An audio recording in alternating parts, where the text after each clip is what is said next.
Oi, terceiro ano, tudo bem? Que bom tê-los aqui de novo, que bom poder falar com vocês aí, mesmo do outro lado novamente. Bem, vocês já viram que essa semana aí, a nossa primeira semana de retomada, está sendo de estudos intensivos. Então a gente está retomando pontos do conteúdo que nós estudamos aí antes das férias e aprofundando mais, relembrando alguns pontos que são importantes para continuar essa caminhada, tá? Então hoje, para continuar essa caminhada aí de estudos intensivos, a gente vai falar sobre o modernismo no Brasil. Então a gente começa hoje falando sobre o modernismo e amanhã a gente continua falando sobre ele, tá bom? Nem preciso dizer que esse é aquele resumão básico que a gente precisa tomar nota e deixar arquivado aí pra gente retomar no final do ano na hora de fazer a prova, tá bom? Se liga aí! Bem, então vamos lá. Hoje eu tô com uma parede laranja para me ajudar, já que o Fábio tem uma parede vermelha. Hoje a gente vai usar uma parede laranja. Então, qual é o contexto histórico que vai servir de pano de fundo para o início do modernismo? Nós já passamos lá pelo pré-modernismo, falamos dos autores que começam a quebrar paradigmas, do que vinha sendo feito até aquele momento e como eles vão quebrar isso a partir de então. Lembrando que o pré-modernismo não é classificado como uma escola literária, e sim como uma fase de transição que a gente vai consolidar agora no modernismo. Agora já falamos da segunda metade do século XX, a gente já está chegando aí na década, caminhando até a década de 30, tá? Qual foi o marco do modernismo no Brasil? A Semana de Arte Moderna de 1922. Então, os escritores começaram a escrever nesse momento? Obviamente não, ele vai começar lá naquele movimento pré-modernista. Então, a gente já sabe que tem muitos jovens dessa época saindo para o Brasil, saindo para estudar fora do Brasil, e lá eles têm contato com o que está acontecendo na Europa, tem contato com as vanguardas europeias que estão na moda naquela época. Futurismo, cubismo, expressionismo, impressionismo, surrealismo. Tudo isso vai servir aí como inspiração para esse movimento que está surgindo. Então, todos esses movimentos aí vão gerar artistas que vão se voltar para o Brasil. Um Brasil que vai estar agora cheio de ideias e que vai precisar dar conta na sua literatura do que está acontecendo aqui, tá? E não usando mais aquela arte ultrapassada que era pensada até então. Ao voltar para o Brasil, esses artistas vão perceber que a literatura que é feita nessa época é uma literatura já ultrapassada, uma literatura que não atende mais à sociedade contemporânea, né? Que é a sociedade que está sendo vivida naquele momento. Então, o século XIX, as ideias estéticas do século XIX, que faziam parte daí os poemas parnasianos, já não cabem mais nessa literatura que está se modificando, que precisa atender aí aos critérios dessa nova fase. Então esses artistas dessa época vão pensar em um momento que vai servir de marco, que vai pontuar aí o início mesmo dessas novas ideias no Brasil. E aí surge a Semana de Arte Moderna de 1922. A gente sabe que essa semana vai acontecer, iria acontecer do dia 11 ao dia 18 de fevereiro de 22, só que ela acaba sendo uma semana de 3 dias, devido às revoltas, devido às confusões que vão acontecendo, o burburinho que vai acontecendo naquela época. Eles escolhem essa data porque estava completando 100 anos entre a independência do Brasil, que em 1822, e aquilo que seria agora a independência cultural, né? Um grande marco aí, uma grande transformação cultural que deveria acontecer no Brasil dessa época. Então, eles alugam o Teatro Municipal aqui em São Paulo, e aí, durante esses 3 dias de evento, eles leem textos que estavam sendo elaborados nessa época, fugindo daqueles padrões do parnasianismo, né? E a gente tem vários momentos marcantes nessa Semana de Arte Moderna. Então, entre eles, a gente tem o fato do Villa-Lobos ter ido tocar aí de chinela e casaca, né? E aí muitas pessoas chocaram já nesse primeiro momento com isso. A população começa a, de fato, perceber que está havendo uma mudança na sociedade. E a gente também não pode deixar de mencionar, obviamente, o poema Sapos, do Manuel Bandeira, né? O poema Sapos, ele vai ser um poema aí que vai atingir em cheio esse momento, porque Manuel Bandeira, apesar de não poder estar presente na Semana de Arte Moderna, ele envia o seu poema para ser lido, e ele, por ter muito conhecimento até das tradições parnasianistas, ele vai aplicar ali conceitos que eram prezados pelo parnasiano, só que agora trazendo isso, dizendo que isso não cabe mais na nossa literatura, tá? Vocês devem lembrar muito bem desse poema, eu não poderia deixar de mencionar aí como nosso amigo professor Fábio se desenvolveu tão bem aí na leitura desse poema. Então, ao invés de declamá-lo para vocês, eu vou deixar esse espaço aí para o Fábio, que vai fazer isso muito melhor do que eu, com todos os seus elementos sonoplásticos e tudo mais. Vejam aí.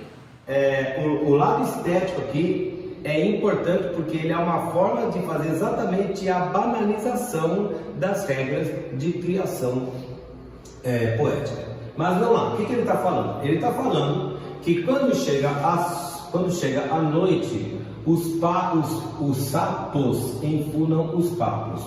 Na literatura, o sapo representa o orgulho. Nas fábulas, você conhece bem a fábula, já deve ouvir falar a fábula do sapo e do boi. O sapo estava do lado do boi, o boi era muito grande, o sapo falava, eu vou ficar do seu tamanho, eu vou ficar do seu tamanho. O sapo morreu de inveja, porque o boi era muito maior do que ele, aparecia mais, e o boi falou, fica quieto, você nunca vai chegar ao meu tamanho. Você vai ver só. E o sapo começou a inchar o papo, inchar tanto, que quando não deu mais explodiu, né? E nunca chegou a ser o boi, ou tão grande quanto o boi, que é o que ele queria fazer. Então, na literatura, o sapo representa o orgulhoso, aquele que quer aparecer, que quer chamar a atenção sobre si. Então, quando chega a noite, os sapos aparecem. Durante o dia a gente não vê o sapo, mas à noite eles começam a conchar. Então, eles vão aparecendo e a luz os deixa deslumbrados. Eles amam a luz do luar, talvez seja como holofotes no palco, né? É o momento de eles brilharem.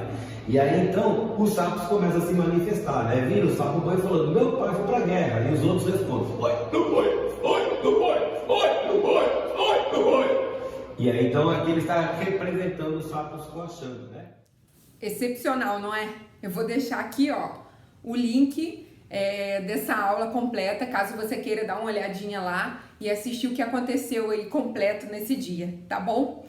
Bem, a semana então de arte moderna vai gerar certa polêmica, né, como a gente já falou nessa época, mas também foi um movimento caro e por isso ele acabou não atingindo as massas, né, as camadas populares e um grande número de pessoas, até por causa dos transtornos que ele causou nessa época e por isso vai acabar só durando um curto tempo aí de 3 dias, mas que é um tempo suficiente para os modernistas dessa época, tá? Então a semana não vai ser completa, mas eles conseguem a partir disso fazer esse marco que eles desejavam, marcar esse ponto que era importante para eles como uma forma nova de se fazer arte, como uma forma nova de se fazer literatura. Então, a partir da Semana de Arte Moderna, várias revistas são publicadas, vai perpetuar aí, ratificar essa ideia que foi iniciada na Semana de Arte Moderna. Entre essas revistas, a gente tem a Glaxo, tem a revista Antropofagia, que são revistas aí que vão marcar a história e que vão ser faladas e divulgadas por um bom tempo. Agora começamos a ter então uma literatura que é uma literatura do Brasil, né? Uma literatura voltada para as questões do brasileiro e as características desse brasileiro. E nisso a gente tem uma linguagem menos rebuscada, uma linguagem mais despojada, mais próxima à realidade dos falantes da língua portuguesa do Brasil. O que também nós vamos perceber nessa época é que os versos da poesia não são mais aqueles versos certinhos, organizadinhos, né? Que vão começar desde lá do neoclassicismo e do classicismo e vai se perpetuando aí até principalmente aí pelos parnasianos. Então esse caráter certinho, organizadinho, né, aquela métrica regular, com esquema de rima em todos os versos, né, rimas intercaladas principalmente, a presença da musicalidade, tudo isso vai acabar se perdendo para um texto que vai ser escrito de uma forma mais livre, mais solta, representando mais a ironia, a brincadeira, características bem típicas do brasileiro desde aquela época, né? Então, a literatura passa a se preocupar em mostrar a mistura que a gente tem no nosso país aí de diferentes culturas, diferentes povos que convivem aqui, né? Não só os portugueses, africanos e índios que vieram aí do início, mas nessa época também já começando o movimento aí dos italianos vindo para cá, depois também os japoneses aqui em São Paulo. Isso vai ficar aí para ser mostrado nesses diferentes tipos de escrita, nesses diferentes gêneros de texto. E por isso que a gente vai ter, nesse contexto aí, uma série de paródias, uma série de brincadeiras que Oswald de Andrade, por exemplo, vai representar muito bem. Então, quando ele fala lá o to be or not to be, that's the question, ele tá falando aí dessa brincadeira que eu vou fazer com aquilo que vem da Europa, né? Pego o que vem lá de fora e transformo, dou uma abrasileiradazinha naquilo que tá vindo lá de fora. Então a gente vai falar um pouquinho já sobre Oswald de Andrade aí, que a gente já comentou que é um escritor que vai ser bem reverente, né? Que vai ser bem, vai falar as coisas de uma forma bem impulsiva, né? E esse seu jeito impulsivo de ser, desse seu jeito mais agressivo, vai se retratar na sua obra, fazendo que a sua obra seja uma obra mais debochada, mais irônica, né? E por outro lado também desenvolvendo mais, atraindo mais a antipatia de muitos acadêmicos da época que ainda tinha suas resistências com as ideias modernistas, tá? Hoje, então, a gente vai falar um pouquinho sobre o Oswald e sobre o Mário de Andrade. Bem, Oswald de Andrade vai ser aquele autor que vai defender a Anita Malfatti das agressões aí que ela sofre de Monteiro Lobato, e depois ele vai escrever 2 manifestos bem importantes, Pau-Brasil e Antropofagia. Esses 2 manifestos, o primeiro vai acabar dando origem, inclusive, para um livro de poesia chamado Poesia para o Brasil, em que ele resgata aí cronistas, histórias do descobrimento, dos primeiros anos de formação do Brasil, e vai usar isso para poder fazer uma literatura com a cara brasileira. Inclusive, ao invés de remetendo ao poema de Gonçalves Dias, né, o escritor romântico que a gente estudou, que diz que na minha terra tem palmeiras onde canta o sabiá, ele vai falar que na minha terra tem palmares. Então, tratando bem essa questão dos elementos culturais que são presentes no Brasil, que são comuns no Brasil. Esse resgate do negro, né, como integrante da nossa cultura, como uma das culturas formadoras aí da figura brasileira. Depois disso, outro manifesto que também é escrito por Oswald de Andrade é o Antropofagia. A gente sabe que Oswald de Andrade foi casado aí 8 vezes, ele gostava muito das mulheres, ele não era, até de repente por esse jeito impulsivo, ele acabou tendo relacionamento com muitas mulheres, entre elas a Tarsila do Amaral, que é responsável aí de organizar também a Semana de Arte Moderna junto com ele, com Oswald de Andrade e com Mário de Andrade. E a Tarsila do Amaral dá de presente de aniversário para ele um quadro que vai ser inspiração aí para ele escrever esse manifesto Antropofagia. O quadro que o próprio Oswald de Andrade nomeia como o Bapuru vai ser um quadro que ele enxerga esse movimento antropófago que está acontecendo nessa época, que é exatamente aquele movimento de pegar o que vem de fora, digerir, reter o que é bom e eliminar o que não serve para o Brasil, né? Como nós fazemos aí com o alimento, pegando inclusive ideias inspiradas aí nas tribos que cometiam canibalismo e que fazia parte aí do descobrimento, dos estudos que eles faziam nessa época. Então esse quadro vai servir de inspiração para ele compor aí esse mais um manifesto. Outra coisa que vai surgir com Oswald de Andrade também é o poema Minuto, ou poema Flash, né? Entre eles, nós temos o famoso poema Pronominais, que ele diz: dê-me um cigarro, diz a gramática do professor e do aluno e do mulato sabido, mas o bom negro e o bom branco da nação brasileira dizem todos os dias: deixa disso, camarada, me dá um cigarro.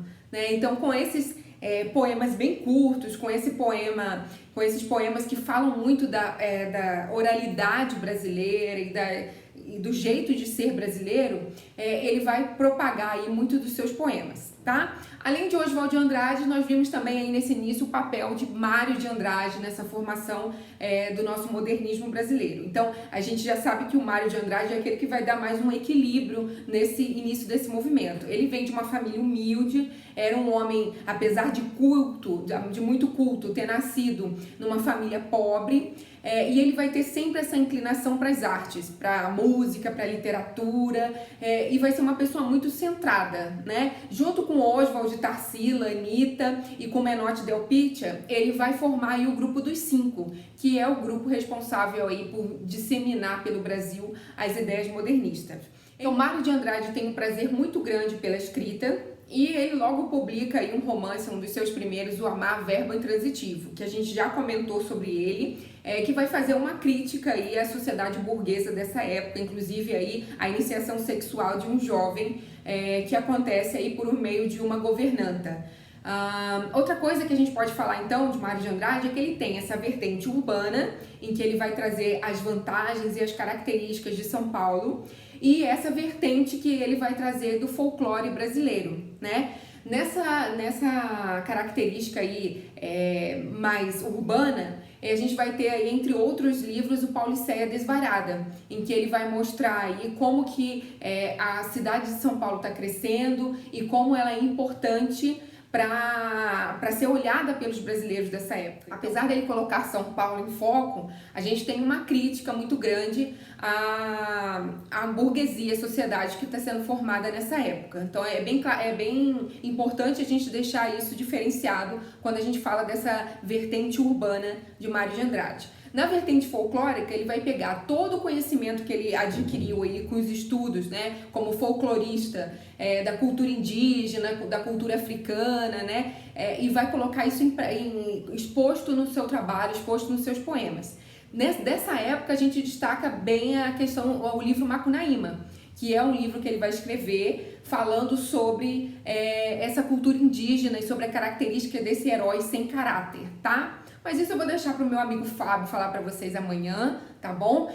Já foi muito bom passar esse momento com vocês. Eu vou deixar aqui, ó, o link da aula em que a gente pode encontrar todas essas características aí, falando sobre Oswald de Andrade e Mário de Andrade. E se vocês quiserem aí, tiverem tempo para uma aula mais ampla, dê uma olhadinha lá nos links que você pode ter acesso aí à aula completa, tá bom?